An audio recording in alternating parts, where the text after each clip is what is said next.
বাংলাদেশ জাতীয় দলের ওপেনিং সমস্যার ইতিহাস দীর্ঘদিনের। টেস্ট, ওয়ানডে এবং টি-20 সব ফরম্যাটেই টাইগারদের ওপেনিংয়ে সমস্যা দেখা যায়।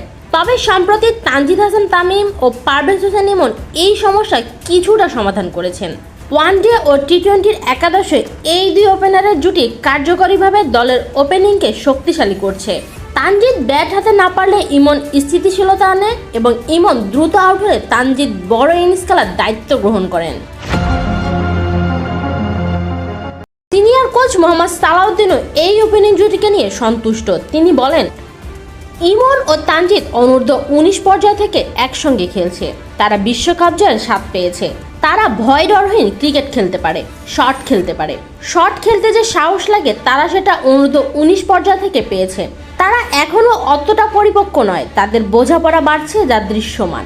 আমার বিশ্বাস আরও কিছুদিন খেলার পর তাদের কী করা উচিত তা বুঝতে পারবে। তাদের ম্যাচ সচেতনতা, পরিস্থিতি সামলানোর দক্ষতা বাড়ছে। আধিপত্য করে খেলতে পছন্দ করে। তাদের বোঝাপড়া বাড়লে আমরা ভালো দুজন ওপেনার পেতে পারি।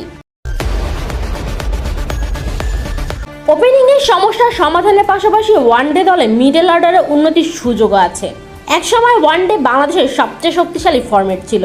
আইসিসির র্যাঙ্কিংয়ে একসময় তারা 6 নম্বরেও পৌঁছেছিল।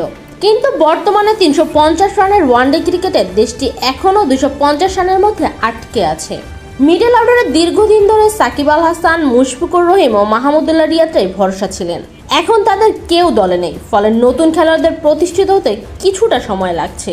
সালাউদ্দিন কিকবাজকে জানিয়েছেন, ওয়ানডে দলে এখনও কিছু হিসাব নিকাশ বাকি আছে। এখানে অনেক বিষয় বিবেচনায় নিতে হবে। ওয়ানডে ক্রিকেটে সাধারণত অভিজ্ঞ খেলোয়াড়দের উপর বেশি নির্ভর করতে হয়। মিডল অর্ডারে যদি দেখেন, বছরের পর বছর সাকিব, মুশফিক ও মাহমুদুল্লাহ এই পজিশনগুলোতে খেলেছে। এখন সেখানে আমরা এখনো কাউকে স্থায়ীভাবে প্রতিষ্ঠিত করতে পারিনি। সাম্প্রতিক ওয়ানডে সিরিজে শ্রীলঙ্কার মাটিতে বাংলাদেশ মিশ্র ফলাফল দেখিয়েছে। চ্যাম্পিয়ন্স ট্রফিতে 2 ম্যাচের কোনো ম্যাচে পুরো লড়াই করতে পারেনি দল। শ্রীলঙ্কার বিপক্ষে সিরিজ 2-1 ব্যবধানে হেরেছে। আগে ওয়েস্ট ইন্ডিজের কাছে 3-0 ব্যবধানে এবং আফগানিস্তানের কাছে 2-1 ব্যবধানে হারের ঘটনা ঘটেছে।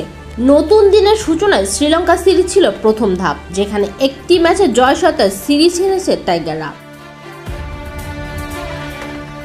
শ্রীলঙ্কা সিরিজের নতুন মিডল অর্ডারের দায়িত্ব পালন করছেন লিটন দাস, তাওহিদ হৃদয়, মেহেদী হাসান মিরাজ, জাকের আলী অনিক এবং শামীম হোসেন পাটোয়ারি। বড় দায়িত্বে এই খেলোয়াড়রা এখনও কিছুটা আনকোড়াই, তবে সালাউদ্দিন তাদের আরও সময় দিতে প্রস্তুত।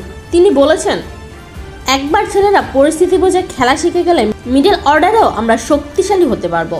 এই পজিশনগুলো অত্যন্ত গুরুত্বপূর্ণ, যেখানে স্ট্রাইক রোটেট করতে হয় এবং ম্যাচের চাহিদা অনুযায়ী খেলতে হয়। অভিজ্ঞ প্লেয়ারদের প্রয়োজনীয়তা এখানেও চোখে পড়ছে। নতুন খেলোয়াড়দের মানিয়ে নিতে সময় লাগবে, তবে ধৈর্য ধরে খেললে তারা নিজেদের প্রতিষ্ঠিত করতে পারবে। সালাউদ্দিন মনে করেন, ওপেনিংয়ের স্থিতিশীলতা ও মিডল অর্ডারের ধারাবাহিকতা অর্জন করতে পারলে ওয়ানডে দলের জন্য বড় সুবিধা হবে। বর্তমান দলের লক্ষ্য হলো ছোট ছোট উন্নয়নের মাধ্যমে সামঞ্জস্য তৈরি করা এবং সামনে আসা নেদারল্যান্ডস সিরিজ ও এশিয়া কাপে আরও শক্তিশালী পারফরমেন্স প্রদর্শন করা।